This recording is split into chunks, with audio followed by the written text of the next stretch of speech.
Teman-teman, tentu kita ingin agar ibadah puasa kita ini bernilai istimewa dan besar di sisi Allah Subhanahu wa taala. Ada satu tips yang disebutkan oleh Ibnu Qayyim rahimahullahu taala dalam kitabnya Al-Wabilus Shayyib, khususnya bagi orang-orang yang berpuasa, agar ibadah puasa ini maksimal dan bernilai istimewa bagi mereka di sisi Allah Subhanahu wa taala. Ibnu Qayyim rahimahullahu taala beliau pernah mengatakan, "Anna afdala ahli kulli amalin aktsaruhum fihi dzikran lillahi azza wa jalla." Orang yang terbaik, orang yang paling afdal dalam setiap amal adalah orang yang paling banyak mengingat Allah Subhanahu wa taala ketika melakukan amal tersebut. Fa afdalus suwami aktsaruhum dzikran lillahi tabaraka wa ta'ala fi shaumihim. Maka sebaik-baik orang yang berpuasa, yang paling besar ganjaran ibadah puasanya adalah yang paling banyak mengingat Allah Subhanahu wa taala ketika dia berpuasa. Afdalul mutasaddiqin, lanjut kata beliau, afdalul mutasaddiqin aktsaruhum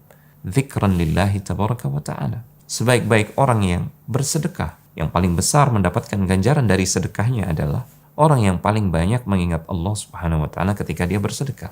Afdalul hujjaj aktsaruhum dzikran lillahi tabaraka wa ta'ala. Demikian pula sebaik-baik orang yang haji, melakukan ibadah haji adalah yang paling banyak mengingat Allah Subhanahu wa taala dalam ibadah hajinya tersebut. Wa hakadza sairul a'mal, kata beliau. Demikian untuk setiap amal.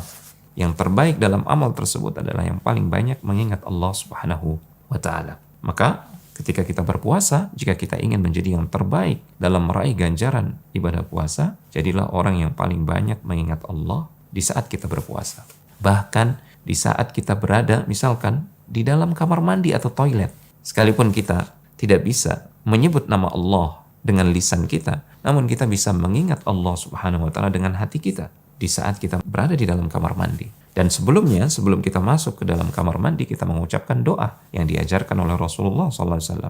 Ini juga termasuk berzikir kepada Allah Subhanahu wa taala. Dan ini akan menambah nilai dari ibadah puasa kita. Ketika kita berada di dalam kamar mandi atau toilet misalkan, ingatlah kebesaran Allah Subhanahu wa taala dan kekuasaannya yang telah memberikan kita nikmat, menjadikan kita mampu mengeluarkan kotoran dari jasad kita. Kalau bukan karena kuasa Allah Subhanahu wa taala, niscaya kita akan sakit dan menderita karena tidak bisa mengeluarkan kotoran dari jasad kita. Ingatlah nikmat Allah ini. Ini juga termasuk zikrullah dengan hati. Ingat nikmat Allah yang memberikan kita air yang dengannya kita bisa bersuci. Ingat nikmat Allah Subhanahu wa taala ketika Allah Subhanahu wa taala memberikan kita kesempatan hidup di hari itu sehingga kita bisa berpuasa. Kemudian ketika hendak keluar dari kamar mandi atau toilet, kembali kita mengingat apa yang diajarkan oleh Rasulullah SAW agar kita mengucapkan ghufranaka, ya Allah ampunanmu, aku mohon ampunanmu. Ini juga termasuk zikrullah. Ini satu contoh kecil bahwasanya kita bisa mengingat Allah Subhanahu wa taala dalam keadaan kita berpuasa sekalipun kita berada di dalam kamar mandi. Maka apalagi jika kita berada di luar tempat-tempat seperti itu, apalagi ketika kita berada di rumah, ketika kita sedang duduk, kita bisa berzikir, mengingat Allah, menyebut namanya, kemudian membaca Al-Quran. Itu juga termasuk zikrullah yang paling mulia. Ketika kita melangkahkan kaki ke masjid, kita mengucapkan doa yang diajarkan oleh Rasulullah. Ketika kita keluar rumah, bahkan ketika kita bekerja,